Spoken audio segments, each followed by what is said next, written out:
नमस्कार दोस्तों, मेरा नाम सुशांत कुमार है और आप देख रहे हैं अनसुनी सच्चाई।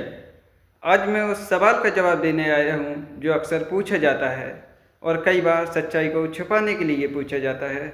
सवाल ये है, अगर पहले दलितों को, जिन्हें अछूत कहा जाता था, पढ़ने का अधिकार नहीं था, तो फिर डॉक्टर बी आर अम्बेडकर कैसे पढ़ गए? ये सवाल सुनने में सरल लगता है, लेकिन इसका इस्तेमाल अक्सर पूरे सिस्टम को सही साबित करने के लिए किया जाता है। Doctor B R Ambedkar Mahar समुदाय में पैदा हुए थे, जिसे उस समय अछूत माना जाता था। आमतौर पर दलितों को न पढ़ने दिया जाता था, न बराबरी दी जाती थी। लेकिन अम्बेडकर को पढ़ने का मौका किसी सामाजिक बराबरी की वजह से नहीं मिला। ये मौका मिला कुछ खास परिस्थितियों की वजह से।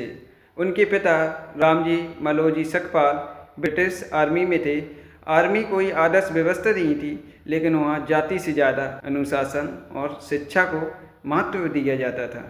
इसी वजह से अम्बेडकर को स्कूल में दाखिला मिलना और सम्मान मिलना दोनों अलग बातें होती हैं। अम्बेडकर को क्लास में अलग बैठाया गया।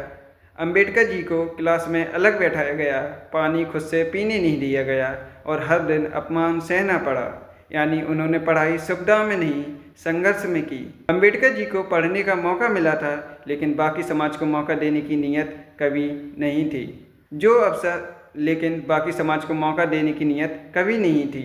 जो अवसर अम्बेडकर को मिला, वो पूरे दलित समाज को नहीं मिला। ज़्यादातर दलित बच्चे स्कूल के दरवाजे तक भी नहीं पहुंच पाए। इसलिए अम्बेडकर इस बात का सबूत नहीं है कि सबको बराबरी मिली थी।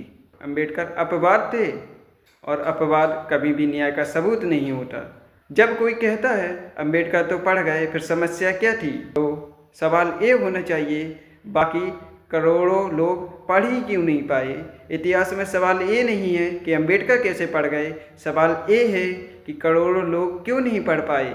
एक आदमी का आगे निकल जाना पूरी सिस्टम के न्यायपूर्ण होने का प्रमाण नहीं होता, और यही है अनसुनी सच्चाई। अगर आपको ऐसे सवालों के साफ, तर्कसंगत और ईमानदार जवाब चाहिए तो जुड़े रहिए अनसुनी सच्चाई के साथ। मैं हूं सुशांत कुमार। मिलते हैं अगले वीडियो में। धन्यवाद।